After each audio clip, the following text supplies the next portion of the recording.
Ya.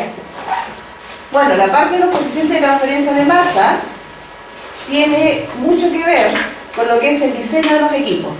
Los coeficientes de transferencia son los que se utilizan para poder evaluar un sistema, diseñar un sistema, mejorar un sistema, etc. ¿Ya? O sea, la idea es si hay, por ejemplo, un problema en lo que es la operación del equipo, yo a lo mejor puedo tratar de modificar ese coeficiente de transferencia también modificando algunas de las condiciones operacionales. Ese es el objetivo nuestro. Bueno, y aquí tenemos los conceptos de lo que nos interesa revisar hoy día, lo que va a tener que quedar bien claro, que es la velocidad de transferencia del proceso asociado a la definición de coeficientes individuales, coeficientes globales y además lo que está siempre asociado a una fuerza que favorece un proceso es también una resistencia. ¿Cuáles son las resistencias del proceso de transferencia? Y lo que vamos a usar en toda la clase va a ser esta correlación, que es la ley natural para los procesos de transferencia, como decíamos al comienzo, sea transferencia de cantidad de movimiento, sea transferencia de energía, o en este caso, que nos interesa a nosotros, la transferencia de masa. La velocidad del proceso es proporcional a la fuerza impulsora. ¿Cuántos coeficientes vamos a tener? Según lo que yo dije recién. Porque tengo dos fases en contacto. Estoy yo tratando con procesos de separación que ocurren cuando pongo dos fases en contacto. Por lo tanto, ¿cuántos coeficientes tengo? Son dos fases. 2 y 2. 2 individuales y 2 globales. Pueden tener 4 tipos de coeficientes de transferencia. Y cada uno de esos coeficientes se puede expresar utilizando unidades de concentración molar, unidades de fracción molar y también unidades de presión. Ahí se nos empieza a complicar el cuento, por eso que es importante respetar la nomenclatura. Coeficientes individuales con letras minúsculas, coeficientes globales con letras mayúsculas. ¿Sí? ¿Por qué dos globales? Para la, uno respecto al sistema y el otro respecto al sí, está bien la aclaración. De partida de coeficientes individuales, porque cada coeficiente está localizado en cada fase, o sea, es de la fase gaseosa o de la fase líquida.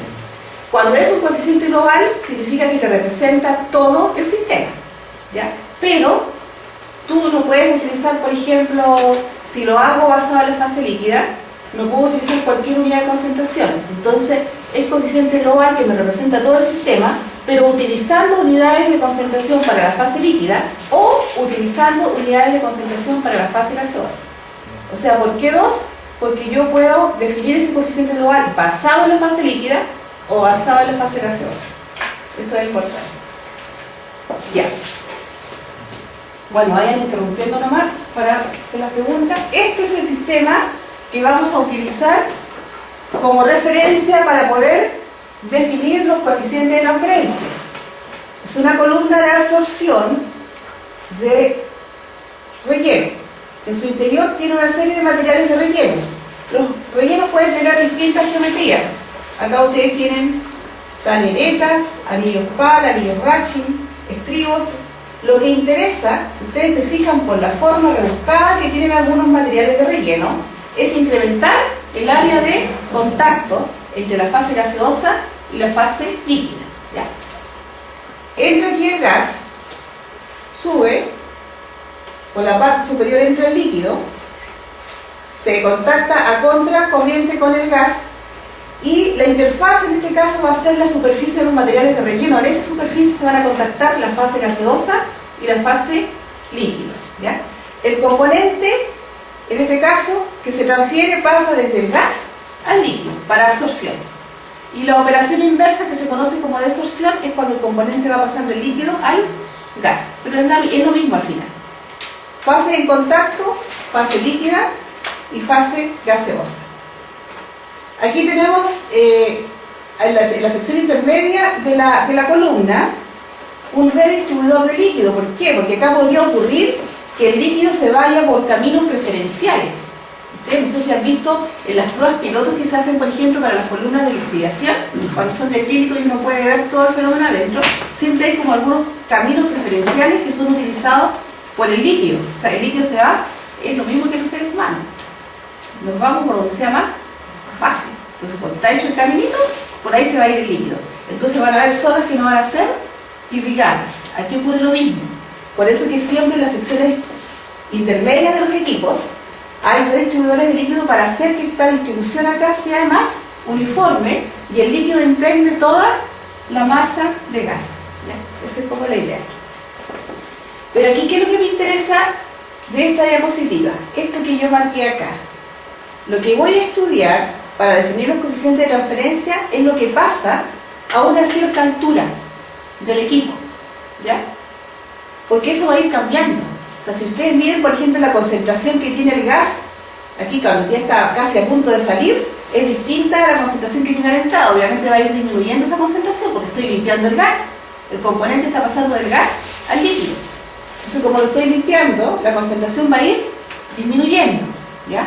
Por lo tanto, lo que nos interesa a nosotros acá es ver que lo que pasa a una cierta altura, o sea, todo lo que yo voy a representar es válido acá. Pero eso va a ser lo mismo para cualquier punto a la altura del equipo, pero las concentraciones van a ir cambiando, ¿ya? La concentración del gas va a ir disminuyendo y la del líquido va a ir aumentando hacia abajo, ¿ya? Entonces yo voy a ver lo que está pasando aquí. Ahora, en este punto voy a considerar que hay algunas zonas en esta sección de la columna, hay algunas zonas en las cuales solamente hay gas, hay otras zonas en las que solamente hay líquido y hay otras zonas que tienen contacto líquido-gas. Y eso es lo que ustedes conocen como interfase, y a los puntos en los cuales se contactan el líquido y el gas. Y para la definición de estos coeficientes de transferencia se utiliza... Ay, esto no nos había molestado, ¿eh? Empezó a aparecer ahora hace poquito, vamos a tener que investigar qué es la actualización. Teoría de la doble resistencia de Lewis y Widman. Eso es lo que utilizamos en la mayor parte de los fenómenos de transferencia de masa, se utiliza esta teoría, ¿ya? Lo que supone, en palabras simples, esta teoría es que las únicas fases que oponen resistencias a la transferencia de masa son aquellas resistentes en los propios fluidos. O sea, en el caso que estamos viendo, la resistencia estaría localizada en la fase gaseosa y en la fase líquida. En la interfase no hay resistencia.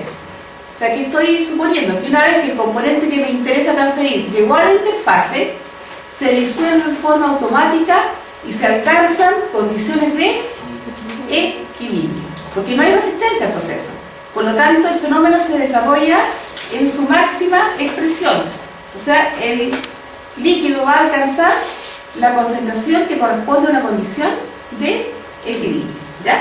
Las únicas resistencias son aquellas residentes en los propios fluidos. En la interfase no hay resistencia o no hay barrera a la difusión. Por lo tanto, en la interfase van a existir siempre condiciones de equilibrio, ¿ya? Eso no tenemos que perderlo de vista. Van a haber condiciones de equilibrio. Y ustedes saben que las concentraciones de equilibrio corresponden, que lo vimos también en la clase anterior, a situaciones en las cuales los potenciales químicos de la sustancia se igualan en las dos fases. No significa que las concentraciones sean iguales. Las concentraciones son distintas en cada fase. La concentración del líquido es distinta a la concentración del gas, obviamente porque el componente tiene más afinidad con una fase que con la otra. Las concentraciones no son iguales, ¿ya? Bueno, ahí está la representación de lo que vamos a usar para la definición del coeficiente de transferencia. A esa cierta altura del equipo, que recién vimos en la diapositiva, tenemos nosotros lo siguiente. Van a haber puntos en los cuales solamente tienen líquido, otros donde solamente hay gas, y van a haber puntos de contacto. O sea, todo esto que está aquí con la línea segmentada se refiere a la interfase, puntos de contacto líquido-gas. Entonces, lejos de la interfase, la concentración del gas se mantiene relativamente constante y la estamos expresando como presión parcial. ustedes se fijan acá, la presión parcial del componente que estamos transfiriendo, que la llamamos P sub A. ¿Ya? Acá en la fase líquida, la concentración la estamos expresando como concentración molar. Lejos de la interfase se mantiene relativamente constante. Pero en una delgada zona que rodea la interfase van a existir gradientes de concentración, ¿ya? Para el lado del gas y para el lado del líquido.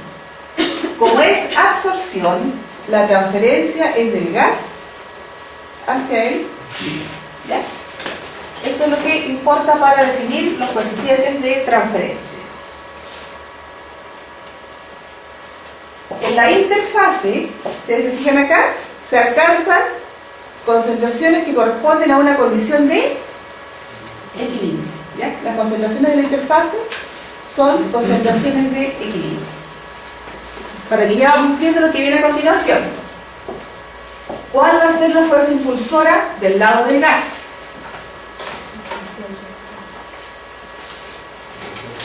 La diferencia de presiones, ¿cierto? P sub A menos la presión en la interfase.